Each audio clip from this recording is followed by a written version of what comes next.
ચતુશ્લોકી ભાગવત। સૃષ્ટિના પૂર્વે પણ હું જ હતો, મારાથી ભિન્ન કશું પણ ન હતું, અને સૃષ્ટિના ઉત્પન્ન થયા પછી જે કંઈ પણ આ દ્રશ્ય થનારા પદાર્થો છે તે હું જ છું, જે સત, અક્ષર, અસત,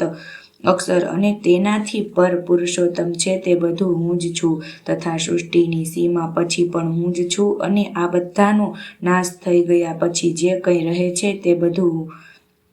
પણ હું જ છું। જેમ આભાસ અર્થાત કોઈ વસ્તુનું પ્રતિબિંબ ખરેખર કોઈ વસ્તુ નથી, પ્રતિબિંબ માત્ર જ છે, તે જ પ્રમાણે મારા પરમાર્થ વસ્તુરૂપ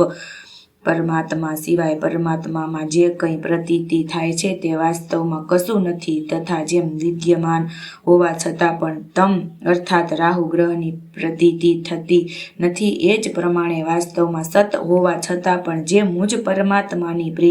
પ્રતીતિ થતી નથી, આ બંને પ્રકારની મારી માયા છે એ જ સમજવું જોઈએ। જેમ પ્રાણીઓના નાના મોટા શરીરમાં આકાશાદિ 5 મહાભૂત પ્રવિષ્ટ પણ છે અને પ્રવિષ્ટ નથી, પણ એ જ પ્રમાણે તેમનામાં હું પ્રવિષ્ટ પણ છું, અને વાસ્તવમાં હું પ્રવિષ્ટ નથી પણ પરમાત્માના તત્વને જાણવાની ઈચ્છાવાળા મનુષ્યએ વિધિ રૂપે અર્થાત પરમાત્મા આવા છે, પરમાત્મા આવા છે એવા ભાવથી, તથા નિષેધ રૂપે અર્થાત પરમાત્મા આવા પણ નથી, પરમાત્મા આવા પણ નથી એવા ભાવથી એટલું જ જાણવું